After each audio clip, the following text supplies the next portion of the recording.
السلام علیکم ورحمۃ اللہ وبرکاتہ۔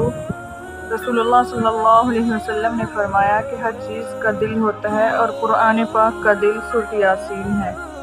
اس طرح علماء کرام نے فرمایا کہ جو شخص صبح اور شام ایک مرتبہ سورۃ یاسین روزانہ پڑھے اس کی 80 ضروریات پوری ہوتی ہیں اور ادنیٰ ضرورت فقر اور محتاجی ہے۔